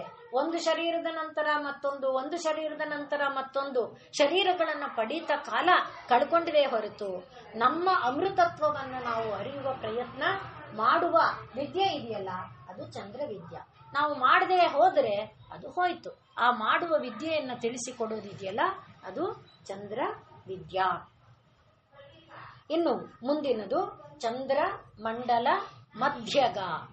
ಚಂದ್ರ ಅಂತ ಇಲ್ಲಿವರೆಗೆ ನಾವು ಯಾವ ವಿದ್ಯೆಯನ್ನ ಹೇಳಿದ್ವಿ, ಯಾವ ಚಂದ್ರ ಅನ್ನುವುದಿದೆ, ಆ ಚಂದ್ರನನ್ನೇ ಭೌತಿಕವಾದ ಚಂದ್ರ, ಹಾಗೆ ಆಂತರಂಗಿಕವಾದ ಅನುಭೂತಿಯಲ್ಲಿರುವ ಚಂದ್ರ. ಆ ಚಂದ್ರನಿಗೆ ಒಂದು ಮಂಡಲ ಇದೆ, ಒಂದು ವೃತ್ತ ಇದೆ, ಅದರ ಮಧ್ಯ ಚಂದ್ರಮಂಡಲ ಮಧ್ಯಗ. ಚಂದ್ರನ ಮಂಡಲದ ಮಧ್ಯಭಾಗದಲ್ಲಿ ಇರುವಂಥವಳು, ಅಲ್ಲಿ ಅವಳು ಇದ್ದಾಳೆ. ನಾವು ನಿನ್ನೆ ದಿವಸನೇ ನೋಡ್ಕೊಂಡಿದ್ವಿ. ಎಲ್ಲ ಒಂದು ವೃತ್ತ ಇದೆ ಅಂದ್ರೆ ವೃತ್ತಕ್ಕೆ ಕೇಂದ್ರದಿಂದ ಎಲ್ಲ ಕಡೆಗೆ ಸಂಬಂಧ ಇದೆ ಅಂತ. ಒಂದು ವೃತ್ತದಿಂದ ಸಾವಿರಾರು ಗೆರೆಗಳು ಹೋಗಿ ಕೇಂದ್ರದಿಂದ ಅದನ್ನ ಮುಟ್ಟುತ್ತೆ. ಆ ರೀತಿಯಲ್ಲಿ ಈ ಚಂದ್ರಮಂಡಲ ಮಧ್ಯಗ ಅಂದಾಗ ಇದು ಶ್ರೀವಿದ್ಯಾ ಸ್ವರೂಪಿಣಿಯಾದ ದೇವಿಯ ಸ್ವರೂಪವನ್ನು ವಿವರಿಸುವಂತ ವಿದ್ಯೆ ಅಥವಾ ಅನುಭವಕ್ಕೆ ತಂದು ಕೊಡುವಂಥದ್ದು. ಆದ್ರಿಂದಲೇ ಲಕ್ಷ್ಮಿ ಅಷ್ಟೋತ್ತರದಲ್ಲಿ ನಾವು ಚಂದ್ರಾಂ, ಚಂದ್ರ ಸಹೋದರೀಂ ಅಂತೆಲ್ಲ ಲಕ್ಷ್ಮಿ ಅಷ್ಟೋತ್ತರದಲ್ಲಿ ಅವಳಿಗೆ ನಾಮ ಹೇಳ್ತೇವೆ. ಆದ್ರಿಂದ ಇಲ್ಲಿ ಚಂದ್ರ ಅಂದಾಗ ಯಾವ ತಾಯಿ ಮಹಾಕಾಳಿಯೂ ಮಹಾಲಕ್ಷ್ಮಿಯೂ ಮಹಾಸರಸ್ವತಿಯೂ ಆಗಿದ್ದಾಳು, ಯಾವ ತಾಯಿ ಇಚ್ಛಾಶಕ್ತಿ ಕ್ರಿಯಾಶಕ್ತಿ ಜ್ಞಾನಶಕ್ತಿಯ ಸ್ವರೂಪಿಣಿಯಾಗಿದ್ದಾಳು, ಯಾವ ತಾಯಿ ಒಂದು ಕೋಟಿಯಿಂದ ಒಂದು ತ್ರಿಕೋಣವಾಗಿ ಬಂದು ಅದರ ಮಧ್ಯ ಬಿಂದುವಾಗಿದ್ದಾಳೋ ಅದು ಚಂದ್ರಮಂಡಲ ಮಧ್ಯಗ, ಚಂದ್ರಮಂಡಲದ ಮಧ್ಯದಲ್ಲಿ. ಆದ್ರಿಂದಲೇ ನಾವು ಶ್ರೀ ಸೂಕ್ತದಲ್ಲಿ ಕೂಡ ಚಂದ್ರಾಂ ಪ್ರಭಾಸಾಂ ಯಶಸಾ ಜ್ವಲಂತೀಂ ಶ್ರಿಯನ್ ಲೋಕೆ ದೇವಜುಷ್ಟಾಂ ಉದಾರಾಂ ಅಂತ ನೋಡ್ತೇವೆ. ಆದ್ರಿಂದ ಆ ಚಂದ್ರ ಸ್ವರೂಪಿಣಿ ಈ ತಾಯಿ ಆ ಮಹಾಲಕ್ಷ್ಮಿ ಸ್ವರೂಪಿಣಿಯಾಗಿರುವಂತ ಚಂದ್ರ, ಆ ಚಂದ್ರ ಎನ್ನುವ ಮಂಡಲದ ಮಧ್ಯದಲ್ಲಿ ಅವಳು ವಿರಾಜಮಾನಳಾಗಿದ್ದಾಳೆ. ಅದನ್ನ ನಾವು ಪರಿಭಾವಿಸಿಕೊಂಡ್ರೆ ಈಗ ಶ್ರೀಚಕ್ರ ಬೇರೆ ಅಲ್ಲ, ಶ್ರೀವಿದ್ಯೆ ಬೇರೆ ಅಲ್ಲ, ಈಗ ನಾವು ಹೇಳ್ಕೊಂಡು ಬರ್ತಾ ಇರೋದು ಬೇರೆ ಅಲ್ಲ ಅನ್ನೋದನ್ನ ಎಲ್ಲಿಂದ ಆರಂಭ ಮಾಡಿದ್ದೇವೆ ನಾವು, ಮಹೇಶ್ವರ ಅಲ್ಲಿಂದೆಲ್ಲ ಆರಂಭ ಮಾಡ್ಕೊಂಡು ಬಂದ್ವಲ್ಲ. ಆದ್ರಿಂದ ಬಹಿರ್ದಶಾರದಿಂದ ಒಳಗೆ ಬರ್ತಾ ಇದ್ದೇವೆ ಅಂತ ಹೇಳ್ಕೊಂಡು ಬಂದ್ವಿ. ಹಾಗೆ ಒಳಗೆ ಬರುವಾಗ ಈ ಒಂದು ನಮ್ಮ ಶರೀರದವರೆಗೆ ನಾವು ಬಂದ್ರೆ ಅಥವಾ ಶರೀರದ ಹೊರಭಾಗದಿಂದ ಒಳಗೆ ನಾವು ಪ್ರವೇಶ ಮಾಡಿದಾಗ ಈ ಮೂಲಾಧಾರದಿಂದ ನಾಭಿಯವರೆಗಿನ ಭಾಗವನ್ನ ಅಗ್ನಿಕ್ಷೇತ್ರ ಅಂತ ಕರೀತಾರೆ. ನಾಭಿಯಿಂದ ಹೃದಯದ ಭಾಗ ಅಥವಾ ಕಂಠದ ಭಾಗವನ್ನ ಸೂರ್ಯಕ್ಷೇತ್ರ ಅಂತಾರೆ. ಇಲ್ಲಿಂದ ಇಲ್ಲಿಯವರೆಗಿಂದು ಅಥವಾ ಆಜ್ಞಾಯಿಂದ ಸಹಸ್ರಾರದವರೆಗಿಂದನ್ನ ಚಂದ್ರ ಅಂತ ಕರೀತಾರೆ. ಇದನ್ನು ಹಿಂದೆ ಒಂದು ನಾಮದಲ್ಲಿ ನಾವು ನೋಡಿದ್ದೇವೆ. ಆಜ್ಞಾಯಿಂದ ಸಹಸ್ರಾರದವರೆಗೆ ನಮಗಿರೋದಿಷ್ಟೇ ಅಲ್ವಾ, 1 ಇಂಚ್ ಅಥವಾ 1 ಅಡಿಯಷ್ಟು ಅಂತ ಇಟ್ಕೊಳ್ಳಿ, 1 ಅಡಿ ಅಂತ ಇಟ್ಕೊಳ್ಳಿ. ಆ 1 ಅಡಿಯಲ್ಲಿ 7 ಹಂತಗಳಿದೆ ಅನ್ನುವುದನ್ನ ಹೇಳಿದ್ವಿ. ಕಲ, ನಾದ, ಬಿಂದು, ಕಲ, ಅದಕ್ಕೆಲ್ಲ ಸ್ವರೂಪಗಳಿದೆ. ಹಾಗೆ 7 ಹಂತಗಳು ಎಲ್ಲಿಂದ ಆಜ್ಞಾ ಇಲ್ಲಿ ಅಥವಾ ಇಲ್ಲಿದ್ರೆ ಇಲ್ಲಿಂದ ಸಹಸ್ರಾರದವರೆಗೆ ಇರುವ ಆ 7 ಹಂತಗಳ 7ನೆಯ ಹಂತ ಇದೆಯಲ್ಲ ಅದು ಚಂದ್ರ. ಆ ಚಂದ್ರಮಂಡಲ ಅದರ ಅಲ್ಲಿಗೇನಾಯ್ತು, ಇಲ್ಲಿ ಅಗ್ನಿಮಂಡಲ, ಸೌರಮಂಡಲ, ಚಂದ್ರಮಂಡಲ. ಆ ಚಂದ್ರಮಂಡಲದ ಮಧ್ಯದಲ್ಲಿ ವಿರಾಜಮಾನಳಾಗಿ ಅವಳು ಅನುಭವಕ್ಕೆ ಬರ್ತಾಳೆ, ಕಾಣಿಸಲ್ಲ, ಅನುಭವಕ್ಕೆ ಬರ್ತಾಳೆ. ಹಾಗಾಗಿ ಚಂದ್ರಮಂಡಲ ಮಧ್ಯಗ. ಇನ್ನು ಶಿವಪುರಾಣದಲ್ಲಿ ಬರುತ್ತೆ. ಇದು ಚಂದ್ರಮಂಡಲ ಮಧ್ಯಗ ಅಂದಾಗ ವಿಶ್ವಾದ್ಯಂತದಲ್ಲಿರುವಂಥ ಪ್ರತಿಯೊಂದಕ್ಕೂ ಒಂದು ಕೇಂದ್ರ ಇದೆ. ವೃತ್ತ ಅಂದ್ರೆ ಭೂಗೋಳ ಮಾತ್ರ ವೃತ್ತ ಅಲ್ಲ ಅಲ್ವಾ. ನನ್ನ ಶರೀರನ್ನ ಇಟ್ಕೊಂಡ್ರೆ ನನ್ನ ಶರೀರಕ್ಕೆ ಒಂದು ವೃತ್ತ ಇದೆ, ಹೌದಾ. ಪ್ರತಿಯೊಂದು ಶರೀರಕ್ಕೆ ವಿಜ್ಞಾನ ಹೇಳುತ್ತೆ ಔರ ಅಂತ. ಅಂದ್ರೆ ಪ್ರತಿಯೊಂದು ಶರೀರದ ಸುತ್ತಲೂ ಕೂಡ ಒಂದು ಪ್ರಭೆ, ಒಂದು ಕಾಂತಿ ಇದೆ. ನಾವು ಮೊನ್ನೆ ದಿವಸ ಈಗ ಹೋದ ವಾರದಲ್ಲೋ ಏನೋ ಹೇಳಿಕೊಂಡ್ವಿ, ಶರೀರದಲ್ಲಿ ಅಯಸ್ಕಾಂತೀಯ ಶಕ್ತಿ ಇದೆ. ನಮ್ಮ ಶರೀರದಲ್ಲಿ ಮೂಳೆಗಳಿದೆ, ಮೂಳೆಗಳಿಗೆ ಮ್ಯಾಗ್ನೆಟಿಕ್ ಪವರ್ ಇದೆ. ಅದು ಯಾವುದು ಇವತ್ತು ನಮಗೆ ಗೊತ್ತಾಗದ ಸ್ಥಿತಿ ಇದೆ. ಯಾಕೆಂದ್ರೆ ನಾವು ಚಾರ್ಜ್ ಮಾಡಿಲ್ಲ. ಇವೆಲ್ಲ ಎಲೆಕ್ಟ್ರೋಮ್ಯಾಗ್ನೆಟಿಕ್ ಅಂತೀವಲ್ಲ, ಈ ಮ್ಯಾಗ್ನೆಟ್ ಆಗಬೇಕಾದ್ರೆ ಆ ಎಲೆಕ್ಟ್ರಿಕ್ ವೈರ್ ಸುತ್ತಿದ್ರೆ ಕಬ್ಬಿಣನು ಏನಾಗುತ್ತೆ, ಮ್ಯಾಗ್ನೆಟ್ ಆಗುತ್ತೆ. ಹಾಗೆ ಆ ಮ್ಯಾಗ್ನೆಟ್ ಆಗುವಂತ ಶಕ್ತಿನ ನಾವು ಚಾರ್ಜ್ ಮಾಡಿಲ್ಲ. ಆದ ಕಾರಣ ನಮ್ಮ ಮೂಳೆಗಳಲ್ಲಿರುವ ಮ್ಯಾಗ್ನೆಟಿಕ್ ಪವರ್ ನಮಗ್ ಗೊತ್ತಿಲ್ಲ. ಆದ್ರೆ ಅಲ್ಲಿ ಮ್ಯಾಗ್ನೆಟಿಕ್ ಪವರ್ ಇದೆ ಅಂತ ಯಾವಾಗ ಗೊತ್ತಾಗುತ್ತೆ ಅಂದ್ರೆ, ಭೂಮಿಯ ಉತ್ಖನನಗಳನ್ನ ಮಾಡ್ತಾರಲ್ಲ ಆರ್ಕಿಯಾಲಜಿಸ್ಟ್ಗಳು, ಎಕ್ಸ್ಕವೇಷನ್, ಹಾಗೆ ಉತ್ಖನನ ಮಾಡುವ ಕಾಲದಲ್ಲಿ ಅವರು ಮ್ಯಾಗ್ನೆಟೋಮೀಟರ್ ಇಟ್ಕೊಂಡು ಹೋಗ್ತಾರೆ. ಎಲ್ಲಿ ಆ ಮ್ಯಾಗ್ನೆಟೋಮೀಟರ್ ತಿರುಗುತ್ತೆ ಅವಾಗ ಇಲ್ಲಿ ಏನೋ ಇದೆ ಅಂತ ಅವ್ರಿಗೆ ಗೊತ್ತಾಗುತ್ತೆ. ಹಾಗೆ ಅಂದ್ರೆ ಮೂಳೆ ಹಾಗೆ ಅದು ಎಳೆಯುತ್ತೆ. ಆದ್ರಿಂದ ಆ ಮೂಳೆನ ಮತ್ತೆ ಕಾರ್ಬನ್ ಇದಕ್ಕೆ ಪರೀಕ್ಷೆಗೆ ಒಳಗು ಮಾಡಿ ಅದು ಎಷ್ಟು ಕಾಲ ಅಂತ ನಿರ್ಣಯ ಮಾಡೋದು ಬೇರೆ ಇದೆ. ಕಾರ್ಬನ್ 14 ಅದೊಂದು ಟೈಮ್ ಫಿಕ್ಸ್ ಮಾಡುವಂತ ಒಂದು ವಿದ್ಯೆ ಅಥವಾ ಒಂದು ಟೆಸ್ಟ್. ಆ ರೀತಿಯಲ್ಲಿ ನಾನಾ ಅಂದ್ರೆ ಮೂಳೆಯಲ್ಲ ಶಕ್ತಿ ಇದೆ ಅನ್ನಕ್ಕೆ ಗುರುತು ನಾವು ಈಗ ನಮ್ಮ ಅನುಭವದಲ್ಲಿ ಬರದೇ ಇದ್ರೂ ಕೂಡ. ಆದ್ರಿಂದ ಈಗ ಈ ಪ್ರಪಂಚದಲ್ಲಿರುವಂತ ಪ್ರತಿ ಜೀವಕ್ಕೆ ಒಂದು ಕೇಂದ್ರ, ಆ ಕೇಂದ್ರದ ಸುತ್ತ ಇರುವಂತ ಒಂದು ಶಕ್ತಿ. ಒಂದು ರಕ್ತಾಣು ಇದೆ. ಒಂದು ರಕ್ತಾಣು ಇದ್ರೆ ರಕ್ತ ಅಣುವಿಗೆ ಏನಿದೆ, ಒಂದು ನ್ಯೂಕ್ಲಿಯಸ್ ಇದೆ, ಒಂದು ಸಣ್ಣದು ರಕ್ತ ಕಣ. ಆ ರಕ್ತ ಕಣದ ಸುತ್ತ ಏನಿದೆ, ರಕ್ತ ಕಣಕ್ಕೆ ನ್ಯೂಕ್ಲಿಯಸ್ ಇದ್ರೆ ನ್ಯೂಕ್ಲಿಯಸ್ ಸುತ್ತ ಬೇರೆ ಬೇರೆ ಕ್ರಿಯೆ ಚಟುವಟಿಕೆಯಲ್ಲಿ ತೊಡಗಿರುವ ಅಣುಗಳ ಚಲನೆ ಇದೆ ಅಲ್ವಾ. ಆ ರೀತಿ ಅಂದ್ರೆ ಈಗ ನೋಡಿ, ಚಂದ್ರಮಂಡಲ ಮಧ್ಯಗ ಅಂದ್ರೆ ತಾಯಿ ಎಲ್ಲೋ ಇದ್ದಾಳೆ ಅಲ್ಲ. ನಾವು ಈಗ ಅದಕ್ಕೆ ಈ ಶಿವಪುರಾಣದ ಮಾತನ್ನ ಹೇಳೋದು ಈಗ ಮುಂದಿನ ಮಾತಿನ ಇದರಿಂದ ನಿಮ್ಗೆ ಅರ್ಥ ಆಗತ್ತೆ. ಹಾಗೆ ವಿಶ್ವಾದ್ಯಂತದಲ್ಲಿ ಯಾವ ಯಾವ ಜೀವಕೋಟಿಗಳಿದೆಯೋ ಆ ಪ್ರತಿ ಜೀವಕೋಟಿಯ ಪ್ರತಿ ಜೀವ ಕಣ, ಆ ಜೀವ ಕಣಕ್ಕಿರುವ ಕೇಂದ್ರ ಬಿಂದು, ಆ ಕೇಂದ್ರ ಬಿಂದುವಿನ ಸುತ್ತ ಇರುವ ವೃತ್ತ, ಆ ಎಲ್ಲದರ ಒಳಗಡೆ ಇರುವಂತಹ ಒಂದು ಶಕ್ತಿ ಏನಿದೆ ಅದು ಚಂದ್ರಮಂಡಲ. ಆ ಚಂದ್ರಮಂಡಲದ ಮಧ್ಯದಲ್ಲಿ ಆ ತಾಯಿ ಸದಾಕಾಲ ವಿರಾಜಮಾನಳಾಗಿ ಇರ್ತಾಳೆ. ಅನುಭವಕ್ಕೆ ಬರಬೇಕಾದ್ರೆ ಮೇಲೆ ಹೇಳಿದಂಥ ಮನುವಿದ್ಯಾನೋ ಚಂದ್ರವಿದ್ಯಾನೋ ಯಾವುದನ್ನಾದ್ರೂ ನಾವು ಅನುಷ್ಠಾನ ಮಾಡ್ತಾ ಅಥವಾ ಚತುಷ್ಷಷ್ಟಿ ಉಪಚಾರಾಢ್ಯ ಯಾವುದನ್ನೂ ಅನುಷ್ಠಾನ ಮಾಡ್ತಾ ಇದ್ರೆ ಅದು ನಮಗೆ ಅನುಭವಕ್ಕೂ ಕೂಡ ಬರುತ್ತೆ. ಆದ್ರಿಂದಲೇ ಶಿವಪುರಾಣದಲ್ಲಿ ಅವನೇನು ಹೇಳ್ತಿದ್ದಾನೆ, ಅಹಂ ಅಗ್ನಿಶಿರಃ, ಶಿವ ಎನ್ನುವವನು ಅಗ್ನಿಶಿರ ಸ್ವರೂಪನಾಗಿದ್ದಾನೆ. ಶಿರನಿಷ್ಠ ನೀನು, ತ್ವಂ ನೀನು ಸೋಮ ಶಿರಸಿ, ಆ ಸೋಮನ ಶಿರಸ್ಸಿನಲ್ಲಿ ನೀನೇನಾಗಿದ್ದೀಯೆ, ನೀನು ನಿಂತಿದೀಯೆ. ಆದ್ರಿಂದ ನಾವಿಬ್ಬರು ಅಗ್ನಿ ಸೋಮ ಸ್ವರೂಪರು, ನಾವಿಬ್ಬರೂ ಕೂಡ ಅಗ್ನಿ ಸೋಮ ಸ್ವರೂಪರು. ಆದ್ರಿಂದ ಈಗ ಪ್ರಪಂಚ ಎಲ್ಲವೂ ಕೂಡ ಅಗ್ನಿ ಸೋಮ ಎನ್ನುವ ಅಗ್ನಿಶೋಮೀಯಾತ್ಮಕವಾದದ್ದು. ನಾವು ಕೇಳಿರ್ತೇವೆ ಅಗ್ನಿಶೋಮೀಯ ಅನ್ನುವುದು ಒಂದು ಯಾಗ.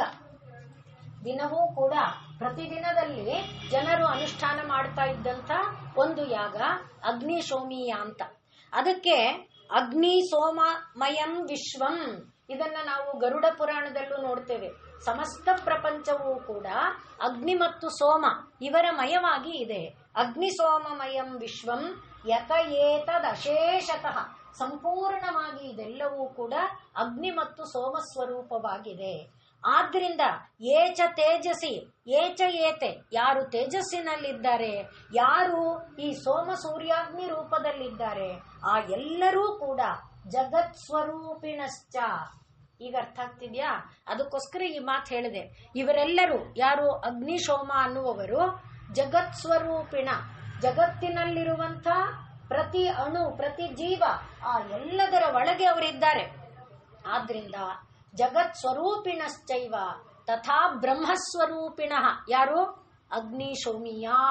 ಆದ್ರಿಂದ ಅಗ್ನಿಶೋಮ ಅನ್ನುವುದು ಅತ್ಯಂತ, ಅಗ್ನಿಷ್ಟೋಮ ಅಂತಾನು ಹೇಳ್ತಾರೆ, ಅತ್ಯಂತ ಮಹತ್ತಮವಾದಂತಹ ಒಂದು ಯಾಗ ಕ್ರಮ ಅದು. ಆ ರೀತಿಯಲ್ಲಿ ಶಿವ ಎನ್ನುವುದು ಅಗ್ನಿ ತತ್ವ ಆದರೆ ಸೋಮ ಎನ್ನುವುದು ಪಾರ್ವತಿ ತತ್ವ. ಆದ್ರಿಂದ ಈ ಅಗ್ನಿ ಮತ್ತು ಪಾರ್ವತಿ ಇವರಿಬ್ಬರಿಂದ ಉಂಟಾದದ್ದು ಯಾವುದು? ಈ ವಿಶ್ವಾಂಡ ಬ್ರಹ್ಮಾಂಡ.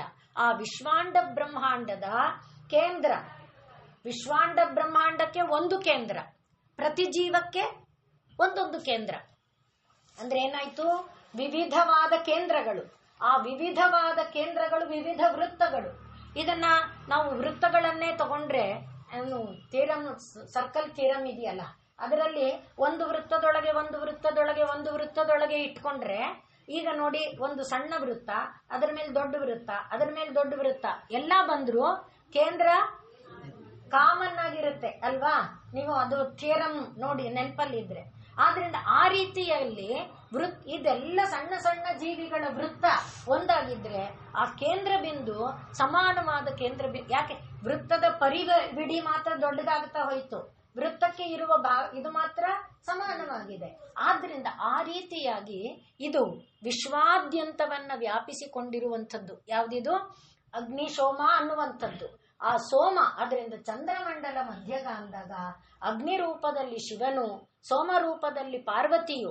ಆದ್ರಿಂದ ಮೊದಲಿಗೆ ನಾವು ನೋಡೋದು ಈ ಶ್ರೀ ವಿದ್ಯಾ ಚಕ್ರದಲ್ಲಿ ಹೇಗೆ 5 ಕೆಳಮುಖ 4 ಮೇಲ್ಮುಖ ತಾನೆ.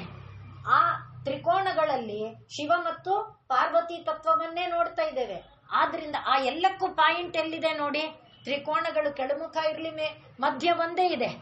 ಆ ರೀತಿಯಲ್ಲಿರುವುದು ಈ ಶ್ರೀವಿದ್ಯಾದಲ್ಲಿ. ಅಲ್ಲಿ ಆ ತಾಯಿ ಚಂದ್ರಮಂಡಲ ಮಧ್ಯಗ, ಚಂದ್ರಮಂಡಲದಲ್ಲಿ ಅವಳು ವಿರಾಜಮಾನಳಾಗಿದ್ದಾಳೆ. ಆದ್ರಿಂದ ಅಗ್ನಿ ಸೋಮಾತ್ಮಕಂ ವಿಶ್ವಂ, ಅದನ್ನೇ ಬ್ರಹ್ಮಾಂಡ ಪುರಾಣದಲ್ಲೂ ಹೇಳ್ತಾರೆ, ಶಿವಪುರಾಣದಲ್ಲೂ ಹೇಳ್ತಾರೆ.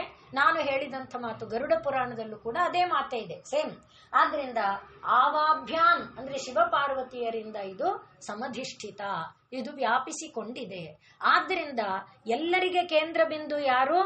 ಶಿವ ಪಾರ್ವತಿನೇ. ಆ ಪಾರ್ವತಿಯ ಕೇಂದ್ರ ಏನಿದೆ ಅದೇ ಚಂದ್ರಮಂಡಲ.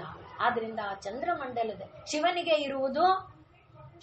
ಇರುವುದು ಅಗ್ನಿಮಂಡಲ, ಅವಳಿಗೆ ಇರುವುದು ಚಂದ್ರಮಂಡಲ.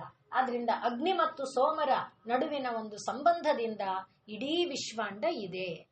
ಇದನ್ನ ಸ್ವಲ್ಪ ಪ್ರಯತ್ನ ಪೂರ್ವಕವಾಗಿ ನಾವು ಅರ್ಥ ಮಾಡ್ಕೊಳ್ಬೇಕಂದ್ರೆ, ಮನೆಯಲ್ಲಿ ಇರುವ ಪದಾರ್ಥಗಳ, ಅಡುಗೆ ಮನೆಯಲ್ಲಿರುವ ಪದಾರ್ಥಗಳಿಂದ ಗೊತ್ತಾಗುತ್ತೆ. ಒಂದು ಡಬ್ಬದಲ್ಲಿ ಒಂದು ಹಿಟ್ಟು ಅಥವಾ ಒಂದು ಹಿಡಿ ಹೆಸರು ಕಾಳು ಏನೋ ಇಟ್ಟಿರ್ತೀರಿ ಅಂತ ಇಟ್ಕೊಳ್ಳಿ. ಒಂದಷ್ಟು ದಿವಸ ಮರ್ತೋಗ್ಬಿಡ್ತೀರಿ, 2 ತಿಂಗಳು 3 ತಿಂಗಳು ತೆಗೆದ್ರೆ ಮೊದಲಿಗೆ ಏನ್ ಬರುತ್ತೆ? ಕೈಗೆ ಬಿಸಿ ತಗಲುತ್ತೆ, ಹೌದಾ? ಮತ್ತೆ ಅಲ್ಲಿ ಕೈ ಒಳಗಡೆ ಇಟ್ರೆ ತಂಪಾಗುತ್ತೆ, ಅನುಭವಿಸಿದ್ರೆ ಗೊತ್ತಾಗುತ್ತೆ ನಮ್ಗೆ, ತಂಪಾಗುತ್ತೆ. ಮತ್ತೆ ಪಿತಿ ಪಿತಿ ಪಿತಿ ಹುಳಗಳಿರುತ್ತೆ. ಯಾರು ಉತ್ಪತ್ತಿ ಮಾಡಿದ್ರು? ಎಲ್ಲಿಂದ ಅದು ಬಂತು? ಮತ್ತೆ ಒಂದೇ ತರ ಹುಳ ಇರುತ್ತಾ? ಹೆಸರು ಕಾಳಿನ ಹುಳನೇ ಬೇರೆ ತರ ಇರುತ್ತೆ, ಹಿಟ್ಟಿನ ಹುಳನೇ ಬೇರೆ ತರ ಇರುತ್ತೆ, ಬೇರೆ ಬೇರೆ ತರ ಬರುತ್ತೆ ತಾನೆ. ಅದನ್ನೆಲ್ಲ ನೋಡಿದಾಗ ನಮಗೆ ಈ ಅಗ್ನಿ ಸೋಮ ಅಂದ್ರೆ ಕಾವು ಮತ್ತು ತಂಪು, ಅದು ಯಾತಕ್ ಹಂಗಾಗಿರುತ್ತೆ? ಯಾವುದೋ ಒದ್ದೆ ಕೈಯಲ್ಲಿ ನಾವು ಮುಟ್ಬಿಟ್ಟಿರ್ತೇವೆ. ಒದ್ದೆ ಕೈಯಲ್ಲಿ ಮುಟ್ಟಿ ಅದನ್ನ ಹಾಗೆ ಮುಚ್ಚಿಟ್ಬಿಟ್ಟಿದ್ರೆ 3 ದಿವಸ ವಾರ ಸಾಕು. ಅಲ್ಲಿ ಒಳಗಡೆ ಇರುವ ಅಗ್ನಿ, ಅದು ಅಗ್ನಿ ಇದೆ ಅನ್ನುವುದಕ್ಕೆ ನಮ್ಗೆ ಇನ್ನೂ ಚೆನ್ನಾಗಿ ಗೊತ್ತಾಗಕ್ಕೆ, ಹಿಟ್ಟಿಗೆ ಚಪಾತಿ ಹಿಟ್ಟು ಏನೋ ಕಲಿಸ್ಬೇಕಾದ್ರೆ ನೀರು ಹಾಕಿ ಕೈ ಇಡಿ, ಬಿಸಿ ಬರುತ್ತೆ. ಎಲ್ಲಿತ್ತು? ಈಗ ತಾನೇ ಮಿಲ್ಗೆ ಹೋಗಿದ್ವಾ? ಇಲ್ಲ, ಮಿಲ್ಗೆ ಹೋಗಿ 1 ವಾರ ಆಗಿದೆ. ಆದ್ರೂ ಕಾವೆಲ್ಲಿಂದ ಬಂತು? ಅಂದ್ರೆ ಕಾವನ್ನುವುದು ಪ್ರತಿಯೊಂದರ ಒಳಗಡೆ ಇದೆ. ಈಗ ಅರ್ಥ ಆಗ್ತಾ ಇದೆ ಅನ್ಕೋತೀನಿ. ಸೃಷ್ಟಿಯಾಗಬೇಕಾದ್ರೆ ಸೃಷ್ಟಿಯಲ್ಲಿ ಪ್ರಧಾನವಾಗಿರುವ ಪಾತ್ರ ಇವೆರಡರದು. ಅದನ್ನ ಶಿವ ಹೇಳ್ತಾ ಇದ್ದಾನೆ, ಅಗ್ನಿ ನಾನು, ನೀನು ಚಂದ್ರ ಸೋಮ. ಆದ್ರಿಂದ ನಮ್ಮಿಬ್ಬರಿಂದ ಇಡೀ ವಿಶ್ವಾಂಡ ಬ್ರಹ್ಮಾಂಡ ತುಂಬಿದೆ. ಆದ್ರಿಂದ ದೇವಿ ಎನ್ನುವುದು ಒಳಶಕ್ತಿಯಾದರೆ ಇದು ಹೊರಶಕ್ತಿ, ಇದು ಹೊರಶಕ್ತಿ ಆದರೆ ಅದು ಒಳಶಕ್ತಿ. ಒಟ್ಟು ಒಳ ಹೊರ ಎರಡನ್ನ ವ್ಯಾಪಿಸಿಕೊಂಡಿರುವವರು ಯಾರಪ್ಪ ಅಂದ್ರೆ ಚಂದ್ರ ಮತ್ತು ಅಗ್ನಿ, ಶಿವ ಮತ್ತು ಪಾರ್ವತಿ. ಅದನ್ನೇ ಲಕ್ಷ್ಮೀನಾರಾಯಣ ಅಂತ ಅವರಿಷ್ಟ ಬಂದವರು ಹೇಳ್ಕೋಬಹುದು, ತಪ್ಪೇನಲ್ಲ. ಆ ರೀತಿಯಲ್ಲಿ ಇರುವುದೇನಿದೆ ಅದು ಚಂದ್ರಮಂಡಲ ಮಧ್ಯಗ. ನೋಡಿ, ಇವೆಲ್ಲ ನಮಗೆ ಜೀವನನ್ನೇ ದೇವರಮಯವಾಗಿ ಮಾಡ್ತಾ, ನಮ್ಮನ್ನೇ ದೇವರಮಯವಾಗಿ ಮಾಡ್ಕೊಳ್ಳೋಕೆ ಇರುವಂಥದ್ದು. ಒಂದು ಸಲಿಗೆ ಆಗಲ್ಲ. ಯಾಕೆಂದ್ರೆ ನಾವು ಭೌತಿಕವಾದ ಪ್ರಪಂಚದಲ್ಲಿದ್ದೀವಿ, ನಾಲಿಗೆ, ಕಣ್ಣು, ಕಿವಿ, ಮೂಗುಗಳ ಆಕರ್ಷಣೆಯಲ್ಲಿದ್ದೀವಿ. ಅದನ್ನ ಮೆಲ್ಲನೆ ದೇವರ ಕಡೆಗೆ ತಿರುಗಿಸುತ್ತಾ ಹೋದ್ರೆ ಅದು ಸಹಜವಾಗಿ ನಮ್ಮನ್ನ ಎಂದಿಗಾದ್ರೂ, ಇವತ್ತೇ ಅಲ್ಲದೆ ಇದ್ರು ಒಂದು ಸಲಿ ಸ್ಟೆಪ್ ಇಟ್ಟಿದೀವ, ಆಯ್ತು, ಇವತ್ತಲ್ಲ ನಾಳೆ ನಾವು 1000 ಮೆಟ್ಲನ್ನ ಮುಟ್ಟುತ್ತೇವೆ. ಅದರಲ್ಲಿ ಅನುಮಾನ ಇಲ್ಲ. ಕೃಷ್ಣ ಹೇಳಿದಾನೆ, ನಾವು ಈ ಅಯ್ಯೋ ಇವೀಗಾಗ್ಲೇ 70 ವರ್ಷ ಆಗೋಯ್ತು, ನಾವ್ ಎಷ್ಟು ವರ್ಷ ಬದುಕ್ತೀವೋ, ಏನು ಯೋಚನೆ ಮಾಡ್ಬೇಡ. ನೀನ್ 4ನೇ ಮೆಟ್ಲಲ್ಲಿ ಇದೀಯಾ, ನೆಕ್ಸ್ಟ್ ಹುಟ್ಟಿದ್ರೆ 4ನೇ ಮೆಟ್ಲಲ್ಲೇ ಇರ್ತೀಯ. 100ನೇ ಮೆಟ್ಲಲ್ಲಿ ಇದೀಯಾ, ನೆಕ್ಸ್ಟ್ ಹುಟ್ಟಿದ್ರೆ 100ನೇ ಮೆಟ್ಲಲ್ಲಿ ಇರ್ತೀಯ, 101ಕ್ಕೆ ಹೋಗ್ತೀಯ ಮುಂದಕ್ಕೆ. ಭಯ ಪಡಬೇಡ. ಆದ್ರಿಂದ ಈಗಲಾದ್ರೂ ನಮಗೆ ಆ ಒಂದು ಅರಿವು ಬಂತಲ್ಲ, ಅದನ್ನ ನಾವು ಅನುಷ್ಠಾನ ಮಾಡ್ತಾ ಹೋದ್ರೆ ಕಾಲ ಏನ್ ಜಾಸ್ತಿ ಬೇಕಾಗಿಲ್ಲ, ಏಕಾಗ್ರತೆ ಒಂದೇ ಮುಖ್ಯ. ಅದಕ್ಕೆ ತಾನೇ ಖಟ್ವಾಂಗನನ್ನ ನಾವು ನೋಡೋದು. ಪರೀಕ್ಷಿತ ಹೇಳ್ಕೊಂಡ, ನನಗೆ 7 ದಿನ ಮಾತ್ರ ಇದೆ, ನನಗಾಗತ್ತಾ ಸಾಧನೆ ಮಾಡಕ್ಕೆ? ಶುಕಮುನಿಗಳು ಹೇಳಿದ್ರು, ಅಯ್ಯೋ 7 ದಿನ ಇದೆ, ಖಟ್ವಾಂಗನಿಗಿದ್ದಿದ್ದು 1.5 ಮುಹೂರ್ತ ಮಾತ್ರ ಅಂತ. ಆದ್ರಿಂದ ನಮ್ಗೆ ಎಷ್ಟಿದೆ ಗೊತ್ತಿಲ್ಲ. ಇರುವುದನ್ನ ನಾವು ಆ ರೂಪಕ್ಕೆ ಬಳಸ್ಕೊಂಡ್ರೆ, ಇದೆಲ್ಲ ಬರೀ ಗ್ರಂಥಸ್ಥ ಅಕ್ಷರಕ್ಕಲ್ಲ, ಎಲ್ಲ ಪ್ರಾಕ್ಟಿಕಲ್ಲೇ.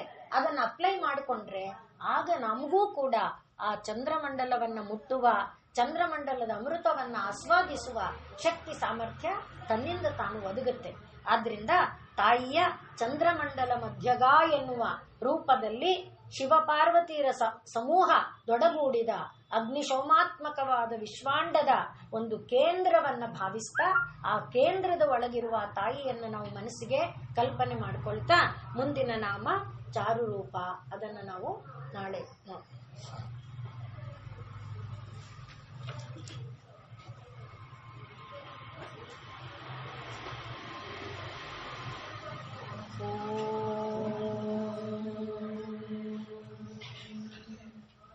पूर्णमदः पूर्णमिदं पूर्णात् पूर्णमुदच्यते पूर्णस्य पूर्णमादाय पूर्णमेवावशिष्यते।